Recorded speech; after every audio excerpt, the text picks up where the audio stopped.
Okay, so first, what is this mystical mindset I'm talking about? And when I talk about mindset, I'm talking about it tactically, how you think about and approach cold calling. And the reason I start here is because it's the base. If you get this right, you address a lot of the root cause problems that hold you back. And a lot of the other stuff I'm going to teach and talk about throughout this video when it comes to tonality, the downward inflection, the assumptive tone, assumptive language, the way we design the scripts, it's going to naturally come out when you have the right mindset. So I like to start here because I think I have an idea of what you're probably struggling with and what some of these root cause issues are. So let me test my mind reading capabilities. Let me ask, does this sound familiar? Here's some of the areas I know I struggled with when I was new. One being imposter syndrome. When I started, I was 22 years old. I had a month of training and then was thrown into the fire, handed a phone, and I was calling executives that were in their 40s, 50s, 60s who had been doing this stuff for decades. And in my head, I'm like, what do I know that these people don't know? I had imposter syndrome. And more than that, I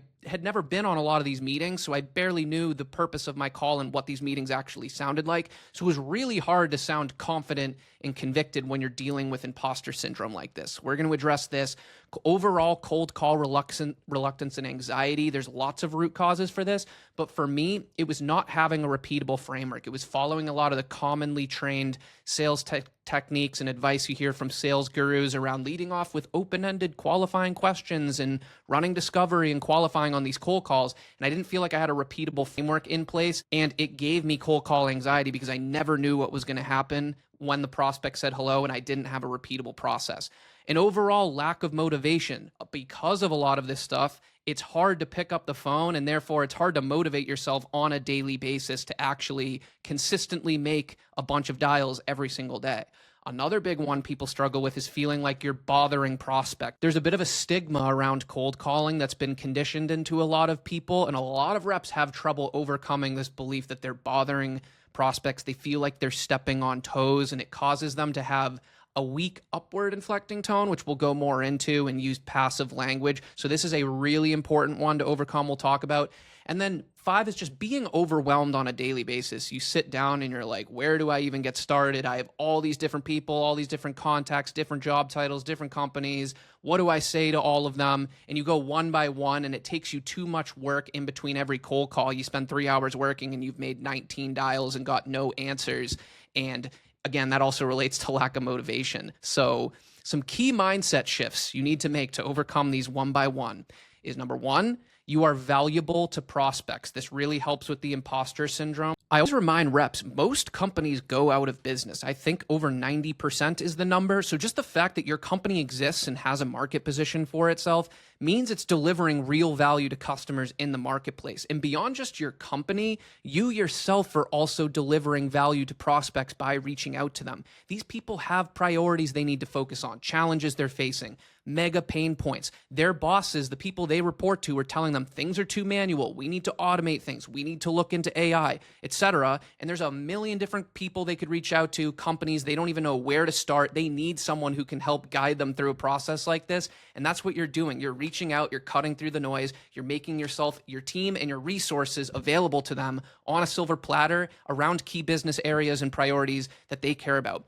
I have seen prospects greatly boost their careers by taking on projects like this, implementing them successfully. They become the project lead, the project sponsor, and they get either a pay raise, a promotion, or both. And it all started with a cold call to them on Monday morning at 3:37 p.m. So they can choose to take you up on the offer or not, but you can sit there comfortable knowing that your company's delivering value into the marketplace, and a lot of people are getting value out of these calls that you're setting up. And just because someone gets mad or rejects you in a big way on a cold call, it's like, too bad for them, next person.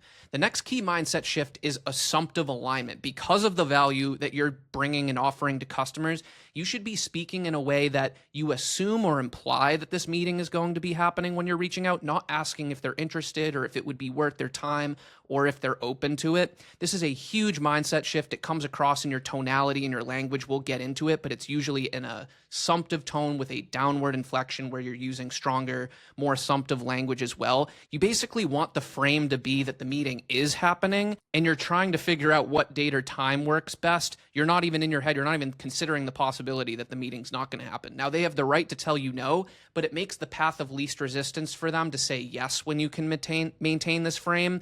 and telling you no, they would have to break your frame in order to do that, which is just a little bit more uncomfortable for people. Number 3 is that cold calling is a game of probabilities. Never forget that. It is a high volume game. There are key inputs like the number of dials you make, your answer rate, the number of people that answer, and then your set rate. When people answer, how many you're able to book. That tells you the why behind your results. And your goal here is to make more dials at times of day. People are more likely to answer. And then the people you're calling, having a good message for them. Ideally, they're a relevant persona, and you give yourself the best probability of booking the meeting and therefore generating an opportunity and making yourself some money. I'll cover this more in a second, but this is the best way, in my opinion, to stay consistently motivated with cold calling over the long term and not take rejection personally when everything is just a data point. A no is a no, whether they give you a hard no and hang up on you, or if they're super nice and say, thank you for the outreach, reach back out in 6 months, but now's not a good time, click.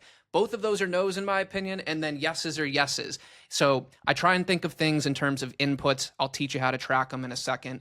4, because it's a game of probabilities, you're always trying to balance speed versus perfection, or it's the quantity versus quality debate. I think a lot of people are taught to overemphasize quality, and the reason is you want to have both buckets, but don't let anyone tell you that volume is not important, especially if you're an SDR and you have KPIs like set 15 meetings a month or 20 meetings a month. You better believe you have to make a lot of dials to make that happen. You can't get by doing that, making 10 dials a day where you've done all the prep work, you've done all the research, you have everything planned out, and then you call 10 people and 10 don't answer and it was a wasted day. You want to be erring on the side of speed. I'm going to show you how to maintain quality as best as you can while delivering on a high volume, and then how you can have a second bucket that's more targeted where you're a little bit more thoughtful. But because it's a game of probabilities, we want to be giving ourselves as many shots on net as possible, and you can't be overthinking every cold call to get to that point.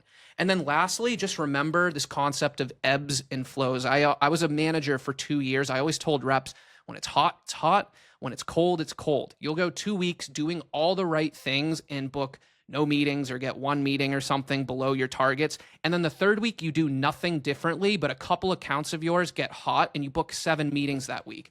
And it just ebbs and flows. This is true for a lot beyond just cold calling, in my opinion, but even things like answer rates. If any of you have ever made a lot of, if you've made 100 dials in a day, a lot of times your first 50, it's just a ghost town. No one's answering and you're like this close to giving up, but you're like, no, I'm going to make 100 or 80, whatever it is. And then it's that 60 to 70th dial, you get 7 lives. Everyone's answering all of a sudden. You're like, what?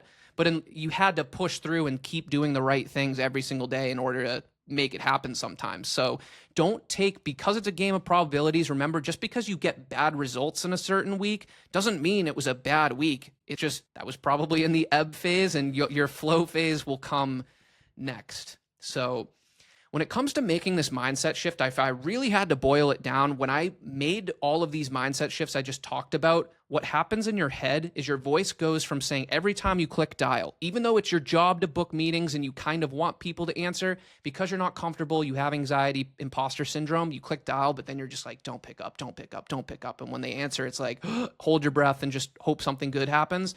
To when you start to figure this stuff out and you have a repeatable process in place, you understand your value, you have an assumptive frame, that voice shifts from don't pick up to please pick up, because you're associating these cold calls with opportunities. So most reps fear the phone in every dial because it feels like a rejection countdown because they don't know what's going to happen next and they're not prepared. When you associate each conversation with a real opportunity, like a real dollar value and not risk of rejection or anything like that, it flips your internal script. So the way you start viewing it is that every pickup gives you a non-zero probability to book a meeting and therefore make some money. And we will structure our cold call scripts in a way that supports this idea. So this is what I did, and this is the best way mindset shift to make, in my opinion, is reverse engineer the value of a meeting and even a dial if you really want to. But let's say, and this is kind of representative of what I see out there. I know these numbers might not be 1-to-1, but it's the thought process that's important. Let's say you're an SDR, half your comp is base, half your comp is commission based on performance. Let's say your KPIs are to book 15 meetings in a given month, and your goal is to generate 5 opportunities out of those meetings, so 1 out of 3 converts, and you'll get about on average, a 4K monthly bonus is what you can expect if you hit these numbers. Well, 4K divided by 15 meetings equals $266 a meeting. And it can be higher than this, it can be a little lower than this. Either way, remember when I was a new SDR, that was a lot. I just got done being a broke college kid, and I was like, okay, how do I get as many people live as possible so that I can deliver a value statement and give myself a chance at booking a meeting that's worth $266 to me on average? So that is the key mindset shift that you need to make, is how can I get as many relevant people, your ICPs, on a call as possible so that I can then deliver a value statement and give myself a probability of booking that meeting. And it can literally happen any second. It's one of the only jobs where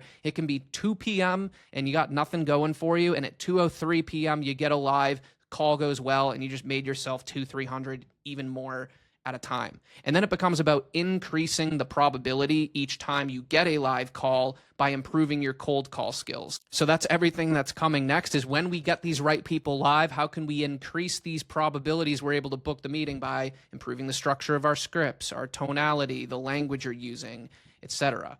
So last point I want to make on mindset is just a lot of people, they understand a lot of what I just talked about, but they still just struggle dealing with rejection, especially the tough ones where they really blow you out on the call. And what I say is shifting to a game of probabilities, like I was just talking about, is the final boss form of cold calling. You reverse engineer the value of a meeting. You track your inputs, like your call volume, your answer rate, and your set rate, which it will tell you why you did well or did not do well in a given week. And you start to just become a detached cold calling machine. A no is a no, whether they were harsh to you or whether they were polite to you. A no is a no and a yes is a yes.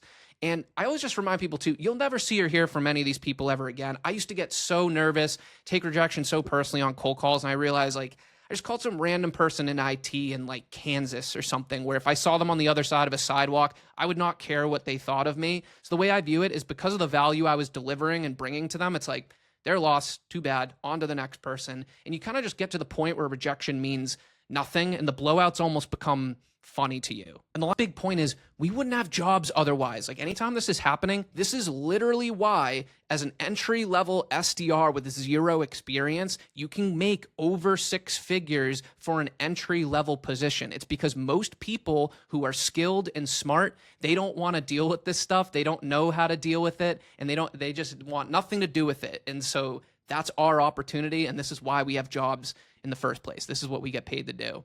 So now I want to get into cold calling and some of the highest impact areas you can focus on to improve your cold calling and improve those probabilities I was talking about, which is 1, your tonality and confidence, 2, maintaining that assumptive frame, but more tactically how to do it, and then 3, this concept of shots on net, where you're giving yourself probabilities to book the meeting.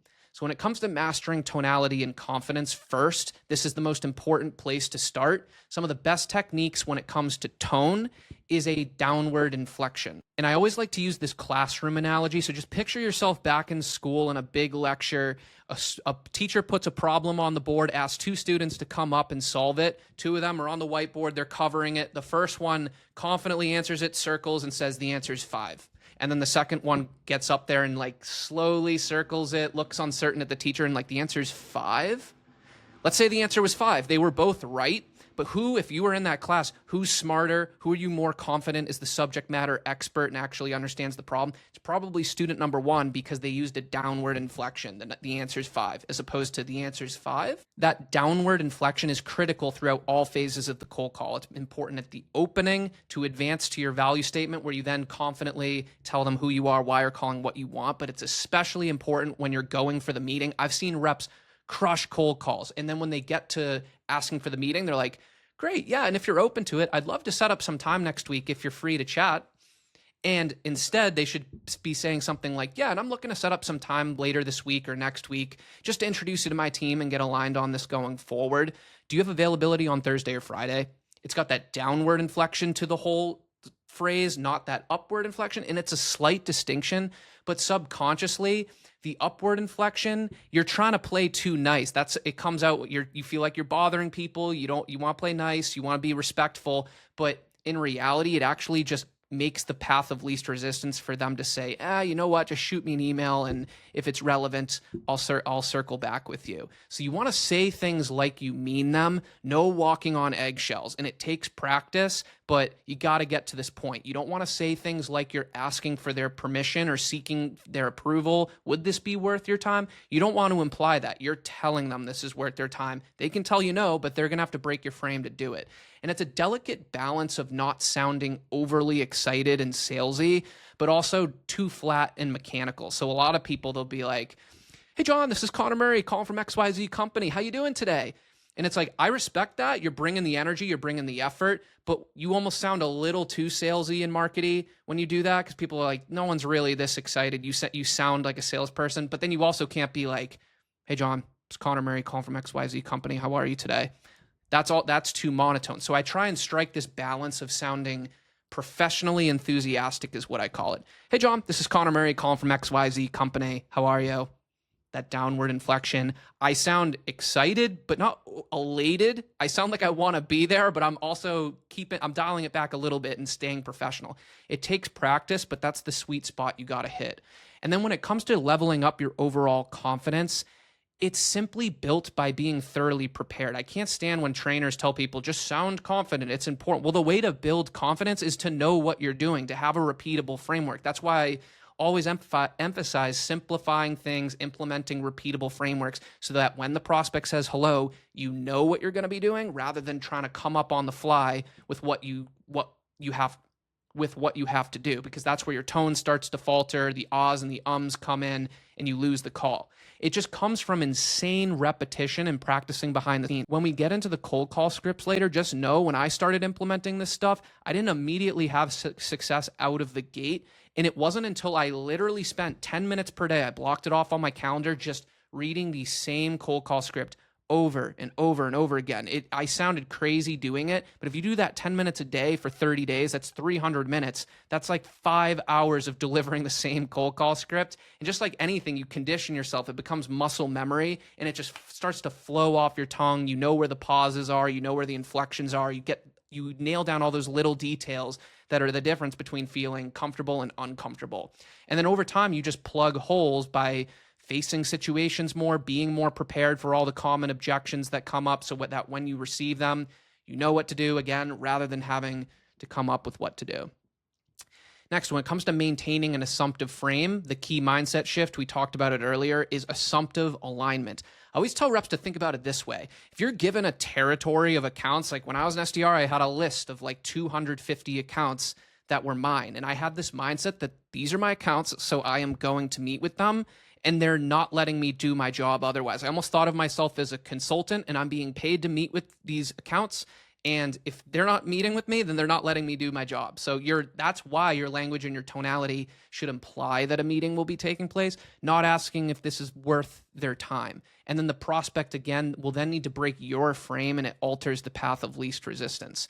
Part 2 of this is eliminating all passive language. So that upward inflecting tone I was talking about is usually accompanied by passive language. It's like, if you're interested, I'd love to set up a time for a quick chat next week, or if you're available. It starts with if a lot. It'd be great to set up a time. Do you possibly have time next week? It sounds like you're asking for a favor and you're putting the ball in their court. And the frame here is that a meeting's not happening yet and you're hoping they're interested in it, where you want to insert stronger, more assumptive language with that downward inflection. So yeah, I'm looking to set up some time this week too, or let's set some time this week too, or yeah, what I'd like to do is find a time later this week, etc. There's a million different variations. Find the ones that you're most comfortable with, but simply by replacing passive language and with more stronger, more assumptive language, it's the quickest fix to getting better results over the phone. So if you make this assumptive alignment shift, get rid of the passive language, insert stronger, more assumptive language, your confidence and your tonality on cold calls is going to improve